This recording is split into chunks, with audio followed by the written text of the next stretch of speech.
제발 MZ스럽고 싶은 대학생들의 신문화 탐색기 트집입니다. 이달의 트렌드, 이달의 이슈만 골라 소개하는 트렌드에 미친 사람들의 트렌드 탐구쇼, 트친쇼 다시 인사드리는데요. 오늘 트친쇼에서는 4월의 이슈들을 한번 가지고 와봤습니다. 그 전에 먼저 빠르게 자기소개를 해볼까요? 네, 안녕하세요. 이달의 콘텐츠를 소개할 콤밋의 은지입니다. 네, 안녕하세요. 경제 세션 담당 소영입니다. 네, 안녕하세요. 저는 이달의 앨범을 소개하는 음악 세션 상윤입니다. 네, 안녕하세요. 저는 사회 세션을 담당하고 있는 수연입니다. 다들 잘 지내셨나요? 오랜만인데. 네, 잘 지냈습니다. 뭐하고 지내셨나요, 다들? 저는 시험 기간이었는데요. 잘 보셨나요? 노코멘트 하겠습니다. 보기는 했는데 잘은 좀... 근데 3학년 2학기, 4학년 1학기로 왔는데 이제 졸업을 앞두고 있는데 언제쯤 잘 보는 건지. 그런 식으로 공격을. 저는 훈련소 갔다 왔거든요. 그 어. 사이에 재밌는 거 많이 배웠거든요. 뭘 배우셨는데요? 예를 들어. 그냥 재밌는 거지라기보다는 재밌는 썰이 많아요. 거기 약간 미친 사람들이 많아가지고 제가 진짜 열심히 살았습니다. 갓생 사셨네요, 나름 네. 그래도. 그럼 일단 저부터 한번 시작을 해보도록 하겠습니다. 네, 좋습니다. 오늘 어떤 주제를 가져오셨나요? 저는 오늘 서울시 학생인권 조례 폐지에 대해서 한번 알아보려고 하는데요. 시작부터 좀 무게감 있는 주제예요. 딥하죠? 네, 저도 최근에 그 기사를 봤었는데 먼저 학생인권 조례가 뭔지 모를 수 있으니까 이거에 대해 설명해 줄 수 있나요? 네, 학생인권 조례는 학생에 대한 과한 규제와 처벌을 방지하기 위해 제정됐습니다. 지자체별로 구체적인 내용은 다를 수 있으나 논쟁의 중심에 서 있는 서울 학생인권 조례를 중심으로 얘기해 보려고 하는데요. 서울 학생인권 조례는 교육, 시민사회 단체의 주민 발의 형태로 제정됐다는 점에서 시민운동으로서의 의미도 지니고 있어요. 근데 이제 여기를 좀 더 자세하게 살펴보면 서울특별시 학생인권조례의 제1장 제1조 목적에 의하면 이 조례는 대한민국 헌법, 교육기본법, 초등교육법 그리고 UN 아동 권리에 대한 협약에 근거하여 학생의 인권을 보장함으로써 모든 학생의 인간으로서의 존엄과 가치를 실현하며 자유롭고 행복한 삶을 이루어갈 수 있도록 하는 것을 목적으로 한다. 이렇게 쓰여 있고요. 그리고 제2장 학생인권에는 차별받지 않을 권리, 폭력으로부터 자유로울 권리, 휴식권, 개성을 실현할 권리 등이 있고 나아가 3장 학생인권 증진을 위한 체계를 통해 학생인권 교육 실시, 그리고 이 조례를 홍보하기 위한 노력 등이 명시되어 있습니다. 또 이 조례들을 실질적으로 이행하기 위한 학생인권 침해에 대한 구제조항, 그리고 학생인권위원회 등 학생인권 친화적인 교육문화를 위한 규정들을 확인할 수 있었습니다. 이렇게 들었을 땐 좋다고 생각이 되는데 서울시는 왜 이 조례를 폐지하려고 하는 건가요? 사실 서울 이전에 충남에서 이미 이 학생인권 조례를 폐지한 바 있는데요. 충청남도 의회에서 폐지 조례안을 통과시킨 근거는 다음과 같습니다. 첫째, 현 조례안의 성적 지향, 성별 정체성, 성소수자 학생, 임신, 출산 등 왜곡되고 잘못된 차별받지 않는 권리와 성소수자 학생 권리 등이 포함되어 있어 학생에게 잘못된 인권 개념을 추종하게 하므로 폐지한다. 둘째, 최근 일선 교육 현장의 악성 민원과 교권 침해의 원인. 그리고 셋째, 휴식권, 사생활의 자유 등 특정 권리 남용을 방지하기 위한 견제 장치가 미비하다가 그 근거입니다. 특히 지난해 7월 서울 서초구 초등학교 교사 사망 사건 뒤에 교육부가 국민의힘과 당정협의를 거쳐 학생인권 조례 정비를 사후대안 카드로 꺼내들었다는 게 결정적이었다고 생각합니다. 그러면서 학생인권 조례의 필요성부터 다시 낱낱이 검토에 들어가다가 폐지안까지 오게 된 거죠. 이러한 폐지 움직임은 충남에서 멈추지 않았고 현재 서울시에서 폐지안이 본회의에서 가결이 되었는데 사실상 12년 만에 폐지되었다라고 볼 수 있습니다. 그러면 학생인권 조례 폐지를 반대하는 목소리는 없나요? 일단 교사단체 간에도 찬반 논쟁은 계속해서 이어지고 있는데요. 한국교원단체 총연합회는 권리만 부각하는 조례의 폐해에 눈 감고 법률로 고착화하는 것은 현장 교원들의 어려움을 외면하는 처사라며 조례 폐지에 대해 긍정적이지만 전국 교직원 노동조합은 학생 인권과 교사의 교권을 대립시키는 행위를 중단하라. 인권은 폐지할 수 없다며 학생 인권 조례 폐지를 규탄하는 행보를 보이고 있습니다. 이에 조희연 서울시 교육감도 교육감 거부권 행사 및 조례 무효 확인 소송 등 행정적 법적으로 행동할 것을 밝히면서 26일부터 서울시 교육청 앞에서 72시간 선망 농성에 들어간 바 있습니다. 충남에 이어 서울까지 다른 지역은 혹시 어떤 상황이죠? 4월 28일을 기준으로 각 교육청과 시도의회 설명을 종합하면 경기와 광주에서도 폐지안 의결이 진행 중인데요. 아무래도 국민의힘 의석수가 많은 지방의회에서 이런 움직임이 빠르게 확인되는 것으로 보입니다. 지역별로도 이런 분위기가 확산된다면 경기와 광주 외에도 폐지안 의결의 탄력을 받지 않을까 하는 우려의 목소리가 존재합니다. 이에 서울시 교육감과 더불어민주당 의원은 통일된 규범을 위한 학생인권법 제정을 국회에 촉구하는 공동 입장문을 발표하기도 하였는데요. 다들 학생인권 조례 폐지 이슈에 대해서 어떻게 생각하시나요? 저도 사실 이걸 딱 처음 접했을 때는 이게 뭘까 하면서 좀 탐구를 하다가 좀 느낀 바가 있는데 저는 정치인들이 탁상행정으로 인해서 기본권 우리 국민들의 기본권을 침해한 대표적 사례처럼 보였어요. 교권과 학생인권은 사실 시소나 제로 삼김이 아니잖아요. 맞죠. 그 서희초 교사 사망 사건 이후로 이렇게 점화되었던 현대 교권 철학 문제는 결국 학생들의 인권 보장을 무시함으로써 성립될 수는 없는 문제라고 생각합니다. 네.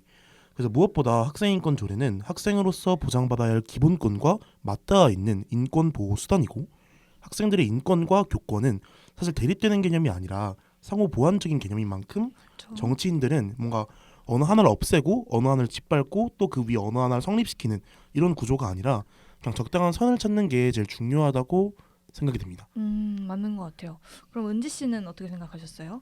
저는 일단 학생인권 조례는 최소한의 내용으로 학생들의 인권을 보장하고자 한다라고 생각을 하는데요. 네. 이러한 학생인권 조례를 없앤다는 거는 기본권을 침해하고 후퇴하고자 하는 것과 다를 바 없지 않나 하는 생각이 있어서 기본권에 있어서 전진이 아니라 후퇴하고자 하는 움직임은 교육의 목표와 전혀 다른 움직임일 거다라고 생각하거든요. 그리고 저는 이제 학생 인권과 교사의 권익은 둘 중 하나가 결여되어야 나머지 하나를 이룰 수 있는 게 아니기 때문에 학생 인권을 보장하면서도 교사의 권익은 함께 나아갈 수 있는 방향을 모색해봐야 할 것 같습니다. 두 분 다 생각이 비슷하시네요. 그래도 그러면 소영 씨는 어떻게 생각하실까요? 저도 비슷한 생각인데요. 특히 학생 인권 조례가 교실 분계를 부추긴다거나 아니면 성적 지향이나 성별 정체성 등을 이유로 차별받지 않을 권리 이 조항이 동성애를 부추긴다는 그런 주장은 정말 지엽적이거나 좀 억측이라는 생각이 듭니다. 맞아요. 그래서 두 분이 말씀해주신 것처럼 학생 인권과 교권은 대립되는 개념이 아니기 때문에 이걸 폐지하는 건 조금 아쉬운 행보라는 생각이 듭니다. 전반적으로 약간 비슷한 입장이네요. 그러게요. 근데 마무리하기 전에 궁금한 게 하나 있는데 혹시 학창 시절 때 학교에 체벌 같은 거 있었어요? 저 초등학교 때 있었어요. 초등학교 저학년 때. 나 초등학교 3학년 때까지 있었어요. 그럼 뭐 이런 거 없었어요? 책상 위로 올라가가지고 무릎 꿇고 서 있어 이런 거 없었어요? 있었어. 있었어요. 그게 언제까지 있었어요? 초등학교 2학년? 3학년. 전 중학교까지 있었거든요. 정말요? 네, 그래가지고 막 방과 후에 그러니까 종례하기 전에 종례 시간에 막 어떤 빡센 담임쌤이 뭐 마음에 안 든다고 니네 다 책상 위에 올라가가지고 무릎 꿇고 서 있으라고 해가지고 그럼 올라갔어요. 근데 무릎 꿇고 네. 어떻게 서 있어? 그러니까 무릎 꿇고 서 있는다는 게 무릎 꿇고 이러고 있으라는 거예요. 근데 그게 진짜 힘들어. 진짜 힘들어요. 어. 공간이 작아가지고 그래가지고 그때 반 애들 기다리느라 막 1시간 동안 그랬거든요. 그래서 심한데? 이런 게 갑자기 떠올랐습니다. 왜냐면 이거 댓글을 보니까 기사 댓글들을 보니까 약간 몇몇 기성세대들은 뭔가 처벌 같은 게 있어야 학생들이 기강에 산다. 요즘 너무 풀어졌다. 뭐 이런 식으로 말을 하더라고. 그래서 약간 있었나 우리 시대에도가 궁금했었습니다. 그래도 저는 처벌이 없어도 이 학생인권 조례랑 교권이랑은 상충되지는 않는다고 그쵸 생각을 그쵸. 해서 저도 그건 아니라 맞죠. 생각합니다. 네. 아쉽습니다. 넘어가 볼까요? 네. 네, 이번엔 콘텐츠 섹션인데요. 앞에 어려운 주제를 다룬 만큼 이번에는 조금 가볍게 알아가 보도록 하겠습니다. 좋습니다. 은재 씨 오늘은 어떤 콘텐츠를 소개해 주실 건가요? 네, 얼마 전에 범죄도시 시즌 4가 개봉을 와. 했는데요. 개봉 2일차에 100만을 돌파하고 4일차에 200만을 돌파를 하면서 2024년 개봉작 중에 최단 기간 200만을 돌파한 상황입니다. 오. 이에 따라서 이제 대중들은 1000만 관객을 예상을 하고 있는데요. 또 네, 범죄도시 시리즈가 시즌 2랑 시즌 3 모두 1000만 관객을 달성한 바 있기 때문에 트리플 1000만을 앞두고 있는 상황이고 역시 먹던 맛은 실패할 리 없고 뻔한 맛이 맛있다라는 것을 보여주는 사례가 아닐까 싶습니다. 그래서 오늘은 늘 먹던 걸로 주세요라는 제목으로 한번 범죄도시 4를 살펴볼까 합니다. 제목이 마음에 드는데 근데 저는 아직 범죄도시 4를 아직 안 봤거든요. 저도. 네, 어떤가요? 저는 일단 가볍고 재밌게 재밌게 봤는데요. 일단 영화를 보면서 좀 다른 생각이 들기도 했는데 일단 범죄도시의 플롯은 다들 알다시피 네. 빌런이 등장하고 또 경찰 몇이 좀 당해주고 그리고 반격도 좀 해주고 그 이후에 빌런이 또 날뛰고 근데 마지막에 결국에는 마석도 그러니까 마동석 캐릭터가 원펀치 하면서 이제 이기는 원펀맨이에요? 네 이런 형식이거든요. 이런 형식이 모든 시리즈가 사실 이렇게 진행이 되고 있어요. 근데 이제 시리즈물의 특성상 앞선 시리즈보다 뭐라도 나아져야 사람들은 다음 시리즈를 보기 때문에 빌런은 더 잔인해지고 마석도의 힘은 점점 비현실적으로 강해지기만 하는데요. 저는 이런 식으로 시리즈를 연명해가고 있는 건 아닌가 하는 생각도 들기도 했습니다.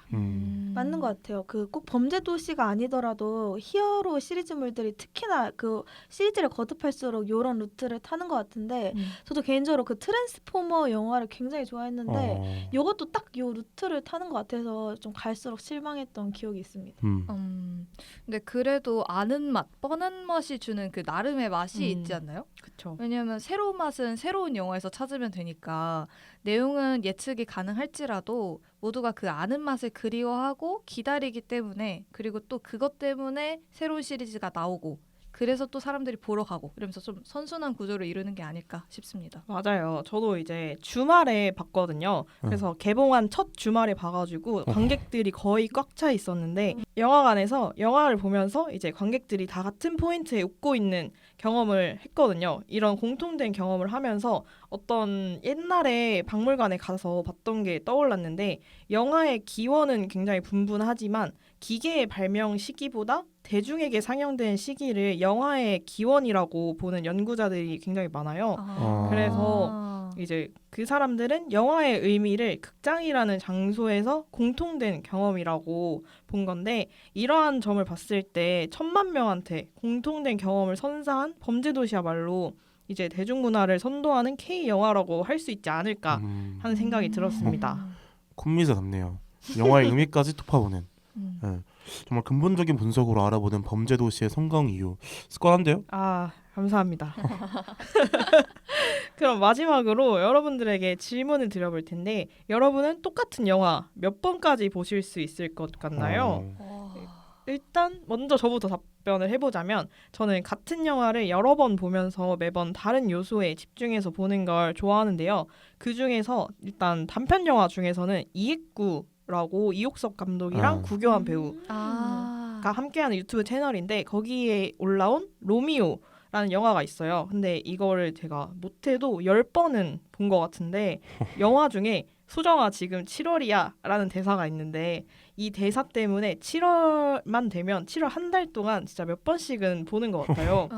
그리고 장편 영화도 평균적으로 좋아하는 영화는 3번 이상씩 본 것 같아요. 맥이나 헤어질 결심, 에브리싱 에브리웨어 올 앳 원스 같은 영화들은 3번 이상씩은 본 것 같습니다.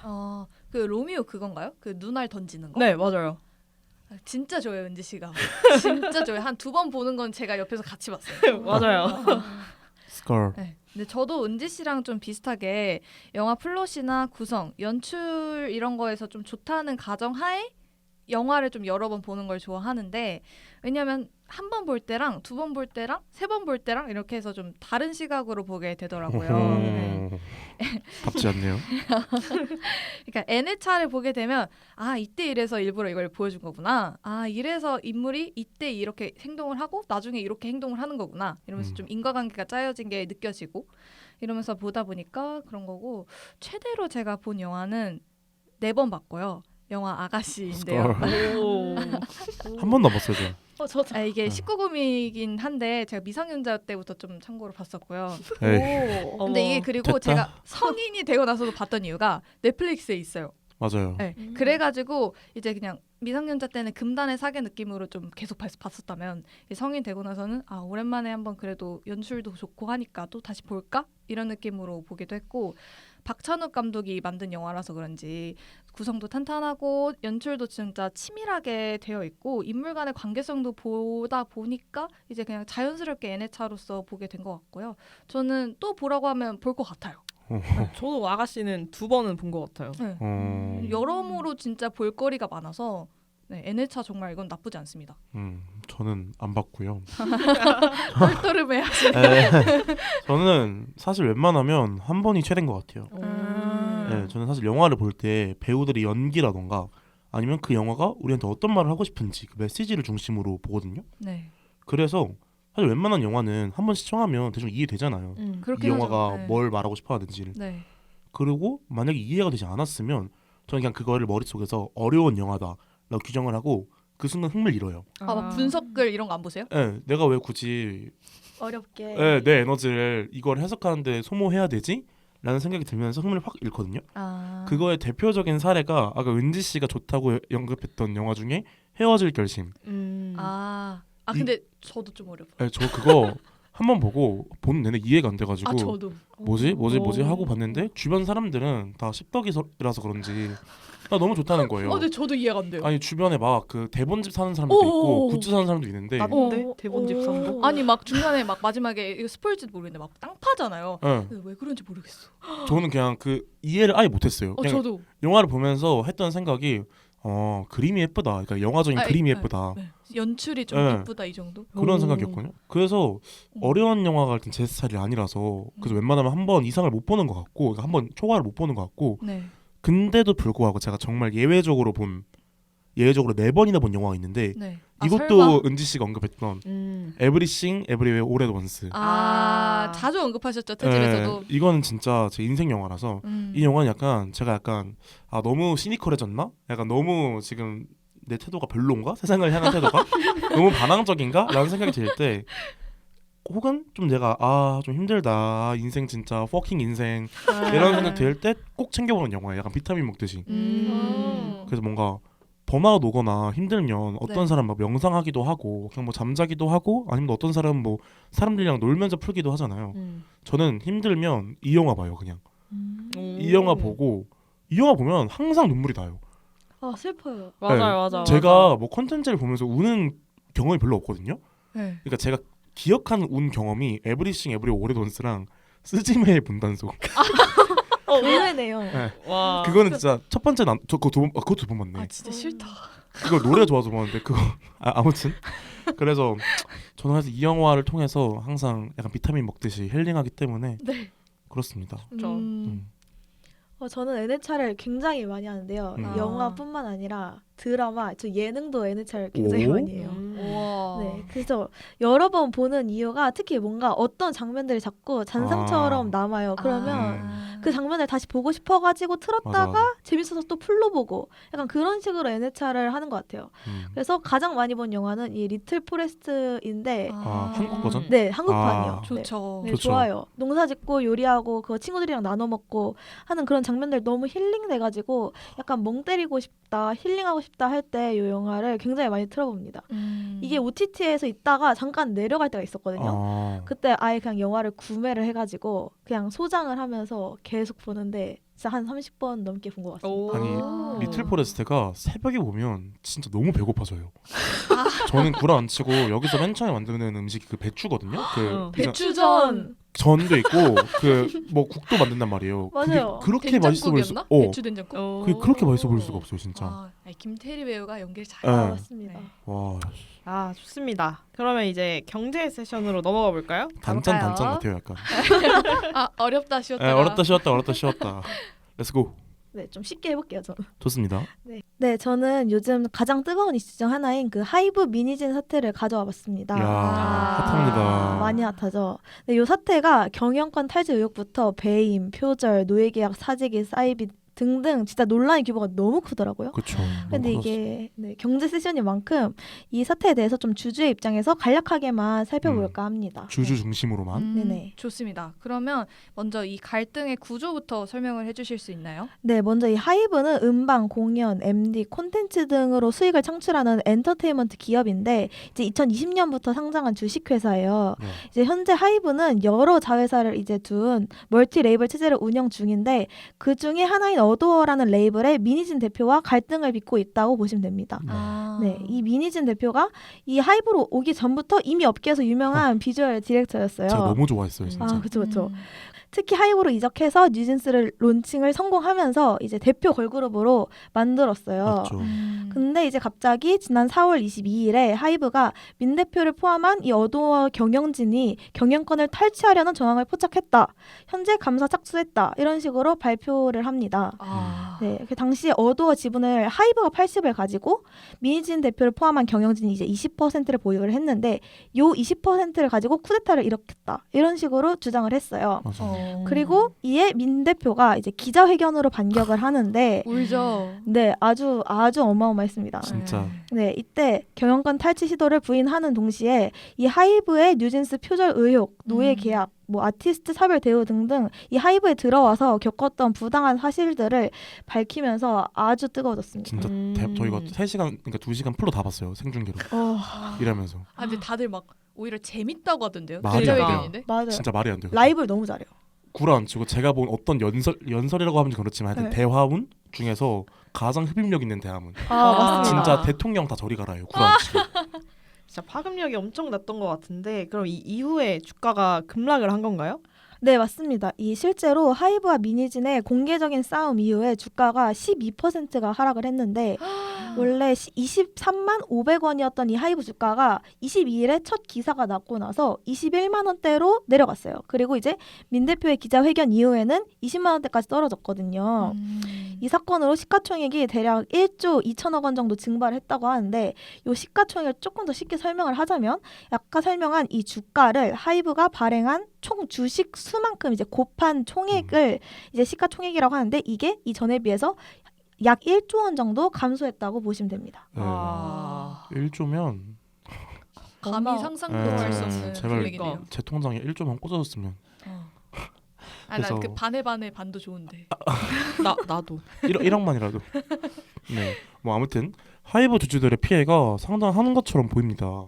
네, 맞습니다. 사실 이 하이브 주주들은 올해 여러 하이브 아이돌들이 또 데뷔를 했잖아요. 맞죠. 투어스와 아일릿. 이 흥행을 성공을 했고 또 세븐틴 뉴진스들이 곧 컴백을 앞두고 있었기 때문에 실적이 많이 개선될 것이다 이런 기대를 하고 있었는데요.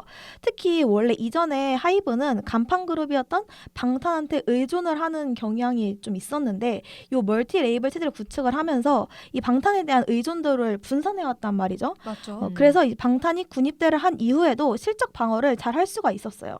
근데 이번 사태를 통해서 이 멀티 레이블 시스템에 대한 문제점들이 막 늘어나니까 이 주주들이 더 불안해할 수밖에 없는 것 같아요. 그 실제로 실적이 올해 1분기가 79억 원이래요. 아. 근데 그게 침착맨 1년 유튜브 수익이 75억이래요. 아. 그러니까 그리고 영업이익이 대략 70% 정도 감소했다 하더라고 전년 동기에 비해서. 맞아요. 그래서 이것 때문에 최근에 또 스컬을 한 와. 기사를 봤습니다. 그러면 지금 이 사태의 전망은 어떻게 되나요? 사실 하이브와 어도어의 법적 공방이 쉽게 끝날 것 같아 보이지는 않는데요. 그래서 계속해서 주가가 큰 폭으로 변동될 것으로 예상이 되고 그만큼 주주들도 좀 불안이 계속 이어질 것 같습니다. 네, 그래도 요 분석 전문가들의 분석을 보면 뉴진스 이탈 가능성이 현실적으로는 되게 희박하다고 하더라고요. 그래서 하이브 주주들 입장에서는 최악의 상황만큼은 면할 것이다 이런 식으로 예측되고 있습니다. 참 이 엔터주를 보면 여러모로 변동도 심하고 하면 안 투자 돼요. 리스크가 정말 크다고 생각이 드는데 이 사태를 통해서 본 엔터주에 대해 다들 어떻게 생각하시나요? 엔터주는 하면 안 됩니다. 맞습니다. 하면 안 됩니다. 어. 아니 그리고 이게 또 기사를 하나 봤는데 그 기관이랑 외국인들이 지금 매수를 그러니까 다 팔고 맞아, 있고 맞아요. 어. 개미들이 그러니까 저희 같은 개미들이 다 사고 있다 하더라고요. 그러니까 하이브는 어차피 올라갈 거다라는 생각이. 뭐 그래서 와. 여전히 엔터주가 이렇게 휘청휘청한 게 보이는데도 투자하는 사람들이 많구나라는 걸 느꼈고 제 주변에 주식을 열심히 하는 친구들이 항상 말하는 게 있어요. 국내 시장은 빡세다. 왜 엔터주는 하는 거 아니다. 이런 말을 꼭 하는데 사실 일반적인 공산업이라던가 첨단 기술을 보유한 상장회사는 그 주가가 실적이라던가 대내외적 경제 상황 그리고 자사의 기술력 이슈 등에 의해서 흔들리는 경우가 많잖아요. 네. 근데 엔터주도 물론 마찬가지겠지만 엔터주는 그 사람 하나하나에 흔들리는 게 너무 크다는 생각이 들어요. 맞아요. 그리고 엔터주는 아이돌이라는 그 뭐 어찌 보면 상품, 그쵸, 어찌 보면 그쵸. 사람, 뭐 아무튼 그 아이돌에 지나치게 의존해야 되는 구조가 문제라고 생각합니다. 예를 들어서 YG 같은 경우도 매출의 6할 이상을 블랙핑크에 의존하는 상황이라 하고 그리고 뭐 열애설 한번 나면 그냥 맞아요. 몇백억 끝나잖아요. 날라가고 그렇죠. 실제로 SM도 카리나 열애서 터지자마자 700억이 날라갔대요. 와. 그래서 이런 K-팝 아이돌의 특성상 아이돌들의 활동 기대 수명도 7년에서 10년 내외잖아요. 이 모든 걸 종합적으로 고려해봤을 때 너무 구조가 이상하고 그런 구조를 봤을 때 엔터준 하는 게 아니다 라는 결론을 그쵸. 지었습니다. 저는 스스로. 맞는 것 같습니다. 저는 주식은 해본 적은 없지만 주식이라는 게 굉장히 많은 변수가 있잖아요. 맞죠. 여러 환경에 의해서 오르내리기도 하는데 엔터주의 경우에는 특히 여러 환경에 더해서 사람까지 껴있으니까 더 힘들다고 생각이 들어요. 아티스트 한 명이 스캔들이 터지거나 이번 하이브 사태처럼 기자회견 한 번에도 몇 조, 몇 억이 날아가기도 하니까 그리고 또 사실 엔터테인먼트 기업에서는 특별한 신기술이 나올 것도 없고 사람한테 대부분이 달렸다라고 생각이 들거든요. 맞죠. 여러모로 이제 인적 자본이 영향을 많이 미치니까 더 어렵지 않나 하는 생각이 듭니다. 저는 그 아까 상현 씨가 말했던 것처럼 실제로 해당 엔터사의 인기 아티스트 열애설조차도 주가 하락에 좀 영향을 많이 미치는 것 같다는 생각이 들었어요. 왜냐면 아니 솔직히 사랑 한 번 하는데 돈이 몇 억씩 그렇게 날리는 거면 어떻게 사랑을 해? 아이돌도 사람인데? 이 생각이 들다가도 아이돌도 근데 어떻게 보면 그런 비주얼이랑 인간적인 그런 매력으로 사람들에게 어필을 해서 소비를 하게 만드는 거니까 또 어떻게 보면 또 사실 상품이죠. 좀 냉혹하게 말하면. 그렇죠. 그런 걸 보면 사실 이게 맞는 순리이긴 하거든요. 아까 말했던 것처럼 그 인기 걸그룹 에스파의 카리나가 배우 이재욱과 열애 중임을 인정한 적이 있는데 이것 때문에 카리나가 속한 SM 엔터테인먼트의 주가가 열애설 보도 이후에 열흘 만에 13% 폭락했다고 합니다. 아까 말씀하신 것처럼 이 주가가 1년 이래 사상 최저가였다고 하는데요. 처음에는 카리나라는 사람 자체의 연애에 초점을 맞춘 상태로 사안을 바라보니까 주가가 떨어졌다는 말도 사실 충격까지는 아니어도 조금 이렇게까지? 약간 이렇게 했었는데 확실히 주주 입장에서는 이런 열에서 하나에도 예민해질 수밖에 없을 것 같아요. 맞아요. 사실 K-팝 팬 입장으로서는 뭐 연애 그 대수라고 할 수도 있지 생각이 드는데 제가 투자자라 생각을 하면 약간 아찔한 감이 있는 것 같긴 해요. 리스크죠. 예. 네, 이렇게 경제 세션이 마무리됐고 이제 마지막 또 가벼운 걸로 돌아왔습니다. 아 음악 좋아요. 좋습니다. 네, 이게 참 준비하기도 쉽고 하기도 쉬워요. 잘 고른 것 같아요. 아무튼 음악 세션 자 진행하게 됐는데요. 오늘 이달의 앨범에서는 4월의 앨범을 소개해드릴 예정입니다. 좋습니다. 네, 4월은 대중음악계에서 정말 다양한 일이 일어났었는데요.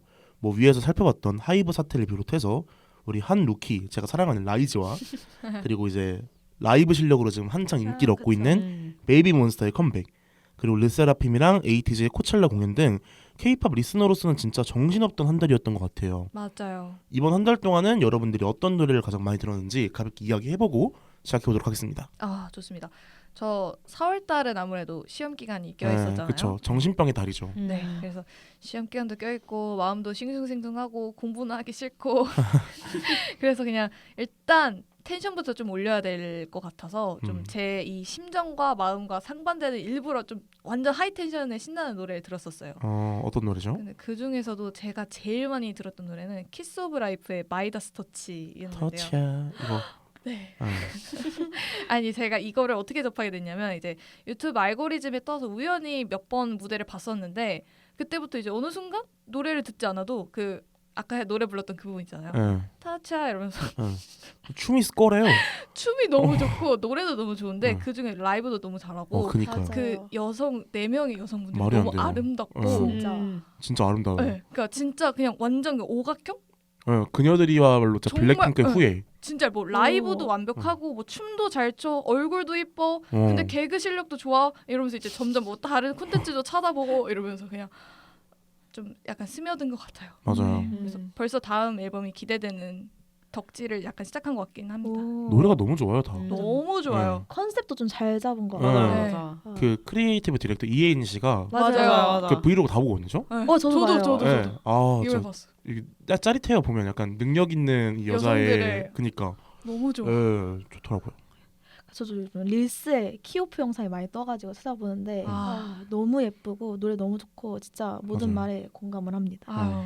네, 저도 이번 달에 시험 공부를 하면서 노래를 많이 들었는데 저는 그 요네즈 켄시의 킥백 많이 들었습니다. 잘 들으셨네요. 네, 사실 이거 저 애니는 보질 않았는데 노래만 들었습니다. 킥백 이건가? 따단 따단 따다라단 따다라단 어, 맞아요, 아, 맞아요. 그거 네. 너무 좋아하죠. 네, 이게 엄청 시끄러워서 맞아요. 이 공부하면서 스트레스도 잘 날라가고 제가 일본어 글자를 진짜 한 글자도 못 알아듣고 저도.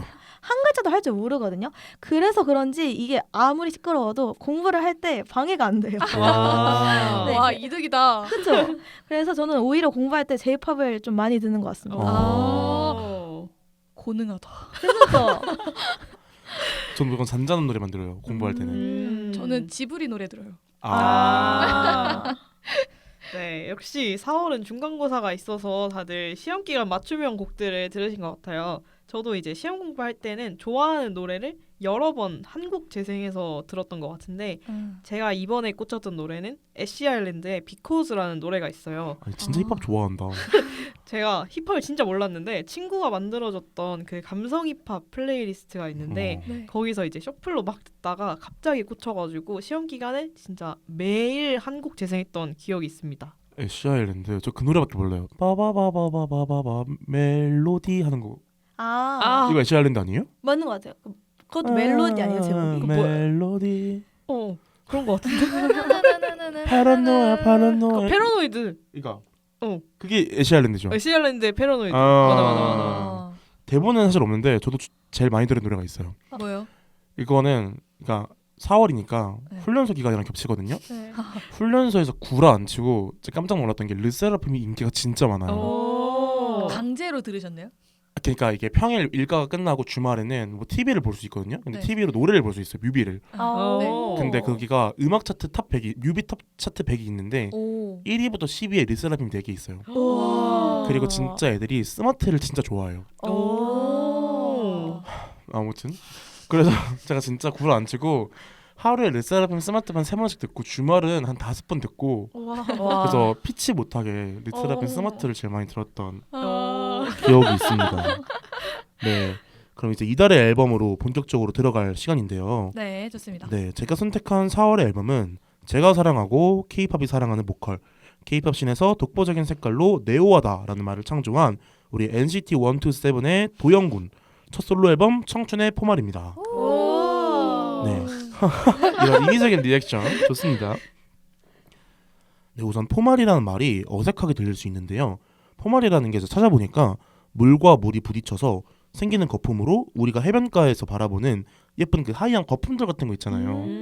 막 사진 같은 거 찍으면 흰색으로 오 이렇게 있는 것들 네. 그런 게 포말이라고 하더라고요. 아. 그래서 이번 앨범의 키 메시지를 보니까 어느덧 9년 차가 된 청춘의 한가운데 있는 도영이 스스로에게 그리고 동시대를 살고 있는 청춘들을 향해서 청춘의 포말이라는 이름으로 위로의 메시지를 전한 앨범이다. 라고 할 수 있습니다.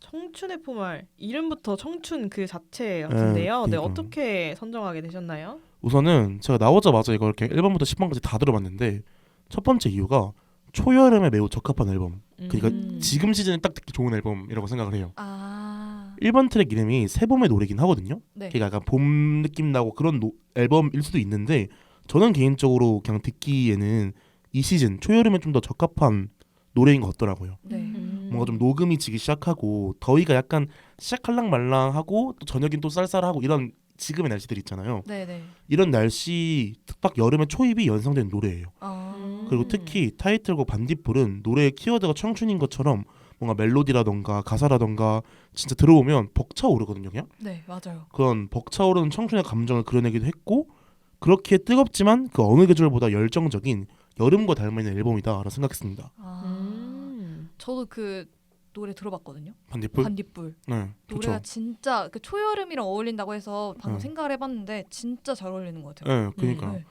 뭔가 그러면 두 번째 이유는 네. 뭔가요? 두 번째 이유는 일단 저는 개인적으로 NCT 팬이거든요. 그러니까 자칭 시즌이라고 할 수 있는데 네. NCT 127에서 들었던 도영과는 다른 그러나 매우 좋은 보컬 때문입니다. 그래서 사실 NCT 127에서의 도영은 좀 청량하고 시원한 보컬보다는 좀 뾰족하고 파워풀한 보컬 위주로 활용했거든요. 그렇죠. 다시 헤어나 뭐 이런 부분도 있고 물론 테일 파트긴 한데 하여튼 고음 위주로만 딱 처리를 했는데 좀 뾰족한 고음들 대표적으로 영웅이나 체리밤 이런 보컬 라인에서 알아볼 수 있습니다. 네. 근데 이번 솔로 앨범 청춘의 포말에서는 좀 청량감 있고 시원하고 가벼운데 그 와중에 약간 무게감도 있는 진짜 두 마리 토끼를 다 잡은 그래서 약간 와 이 도영이란 가수가 소화할 수 있는 레인지가 넓구나 그리고 이 퀄리티도 진짜 높구나 라는 생각이 들었습니다. 근데 이 퀄리티가 높다는 거에 정말 공감을 한 게 제가 이 대본을 쓰면서 들어봤거든요. 네. 거기 진짜 다 너무 좋은 거예요. 맞아요. 진짜 좋아요. 특히 이 청춘의 포말 앨범에서 상윤 씨가 추천해주고 싶은 곡은 무엇일까요? 네, 보통 제가 이렇게 추천곡 뽑으면 한두 곡 뽑는데 이번엔 욕심을 좀 그득그득 담아가지고 4곡을 선정해봤거든요. 사실상 앨범의 절반. 와. 그래서 쭉 나열을 해보면 1번 트랙인 새봄의 노래 그리고 타이틀곡 반딧불 4번 트랙 타임머신 10번 트랙 델러스 러브필드 이렇게 4곡을 추천드립니다. 네. 먼저 새봄의 노래 같은 경우에는 도영이 작사를 다 했더라고요. 전곡 작사. 아. 그래서 노랫말이 좀 너무 아름답고 멜로디 자체가 그러니까 되게 듣기 편해요. 너무 좋더라고. 예. 그리고 타이틀곡 반딧불은 제가 또 정말 좋아하는 밴드죠. 루시의 조원상 씨가 아. 작곡에 참여하셨더라고요. 어쩐지 그 느낌이 좀 나더라고요. 그러니까요. 어쩐지. 아. 루시 느낌이 딱 나더라고요. 듣자마자. 그래서 약간 제이팝 느낌도 나고 뭔가 밴드 사운드도 이렇게 두드러지는 노래여서 정말 듣기 좋고요. 그리고 델러스 러브필드 이건 10번 트랙인데 켄지 씨가 작사 작곡했어요. 저는 사실 핑크블러드거든요. 그래서 SM 덕후라면 듣는 순간 바로 심장이 그냥 완전 펌핑하는. 그리고 대본에는 없지만 타임머신 이거는 피처링이 마크랑 태연이에요. 근데 마크가 보컬이에요. 오. 되게 신기하죠. 그러니까 그래서 되게 좋아요. 희귀하다. 예. 그리고 태연 씨 음색이 진짜 원래도 미쳤지만 좋더라고요. 예, 이 노래에서 음색이 와 찢었더라고요. 그래서 이러한 이유들로 이달의 앨범으로 도영 씨의 청춘의 포말을 뽑았습니다. 그렇다면 여러분들의 이달의 추천곡은 무엇인가요? 저는 이제 아까부터 계속 언급됐던 도영의 반딧불 말하고 싶습니다. 야 좋습니다. 네, 원래부터 일단 노래 자체도 너무 좋고 도영 씨 음색이랑도 너무 잘 어울리고요. 맞아요. 아까 방금 하게 된 거지만 루시의 조은상 씨가 작곡했다는 걸 아니까 더 호감. 노래가 더 호감이에요. 그러니까요. 네. 너무 너무 좋아요. 스컬. 예. 네.